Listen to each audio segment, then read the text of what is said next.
Katika jina la Bwana wetu Yesu Kristo, tazama tunanyenyekeza mioyo zetu mbele zako. Baba, wokovu ambao tuko naye ni wewe ndio uliyotufanyia Bwana. Kila jambo ambalo Baba tunayo, hata mali ambazo ziko mikononi mwetu, tunajua ya kwamba ni wewe Bwana ndio umefanya. Hatuna budi kukushukuru na kusema asante. Ya kwamba Baba, tunakutegemea, tunakuwazia kila wakati, na tumetaka Baba usitoke katika manyumba yetu, usitoke katika ushirika wetu, uweze kuwa rafiki wa karibu ama mgeni wa kila siku katika nyumba yetu.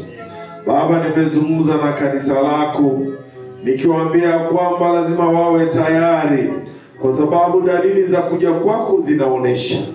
Tunapoona maafa kila mahali, tunaona vifo ya watoto, tunaona vifo ya watu ambao hawajakomaa, haya yote yanatuonesha kwamba lazima tuinue macho yetu. Baba, wacha liwe funzo kwetu, tukijua kwamba sisi ni wageni katika dunia hii na siku moja tutaiacha. Tayarisha mioyo ya kila mmoja wetu, tushaukie neno lako tamu ambalo Baba siku moja litatupandisha nyumbani. Na waweka wote mikononi mwako tunapoagana mchana wa leo, ya kwamba Baba utembee pamoja na kila mmoja wao. Kaa nao katika manyumbani mwao Baba. Usiwaache, kwa sababu hawataweza hawa wenyewe, isipokuwa Bwana uwasaidie. Hakuna jambo tungeweza kufanya sisi, ila Baba utusaidie.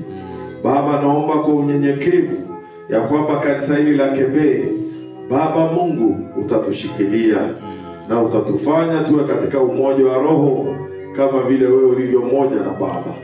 Asante Bwana kwa kusikia maombi, ni katika jina la Bwana wetu Yesu Kristo tunaomba na kuamini. Amen.